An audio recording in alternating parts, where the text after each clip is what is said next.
On day 6, we flew to Xian. Xian was the largest city in the world during the Tang Dynasty, AD 618 to 907. That evening, we visited the Muslim quarter. We walked through the teeming Muslim market and had a wonderful time bargaining for souvenirs and looking at the exotic food for sale. Just inside all the noise and confusion was a beautiful Muslim place of worship. It was beautiful and peaceful, and we saw where the men knelt on prayer rugs to pray. I will read you a few words, and you can tell me if I am describing Christian or Muslim tenets. Believe in God. Believe in one incomparable God. He is the most real of all beings, the creator and foster of everything in the whole world and universe. He is unique and supreme, the Almighty and the All-Knowing. He has the power over all things and is able to do everything. On day 7, we were free to explore Xi'an, and that night we had a dumpling dinner and enjoyed a show on the Tang Dynasty and saw many interesting costumes. During the day, we visited a park where the small wild goose pagoda was. And the story says that two monks were looking for a place to build a pagoda.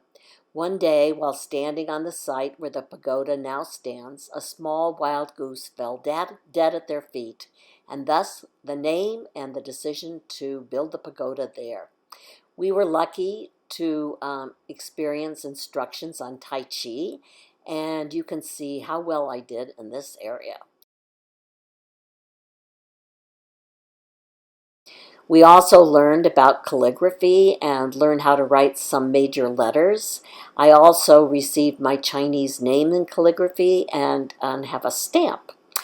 In the early days before books, calligraphers would write on metal tablets like this one. If people wanted to take home the information from the tablet, they would rub rice paper over the tablet and bring it home to read. We were also lucky to see boys and girls graduate from school and from high school. And I also enjoyed the bell that different people were ringing. And when it rings, it supposedly would send your prayers directly to heaven. I think you're crazy wanting me to do this.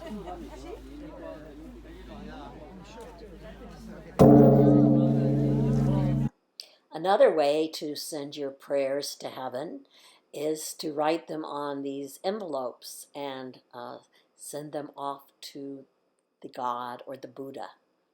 On day 8, I visited the Terra Cotta Dynasty, which I was really looking forward to and was certainly well worth just the trip alone.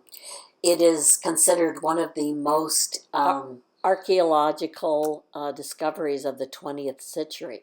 The 2,000-year-old terracotta army was discovered by accident in 1974 by a local farmer digging a well. Some have it that he saw this barb sticking up. The 6,000 plus life-size terracotta figures are arranged in vaults at the entrance to the tomb of Qin Shi Huangdi, the first Qin Emperor, and a major architect of the Great Wall and unifier of China. The soldiers are ranked in military order, hold actual spears and swords, and incredibly have unique facial expressions. As a child, the Emperor Qin felt very vulnerable, and at 10 years of age, or so the story goes, he commissioned artists to begin to create his army that he could take with him in the afterlife. The exhibit is housed under a huge dome, and workers continue to work tirelessly, as they have for 40 years, to piece together soldiers, and many which were so broken that it's like putting together a jigsaw puzzle. Or they spend time creating the in-depth facial features that have been kind of grown over after being buried. There is still another area that has been found but has been left for now because They want to find out more before they expose this because the exposure to the air has actually changed the coloring on many of the pieces that they found so far.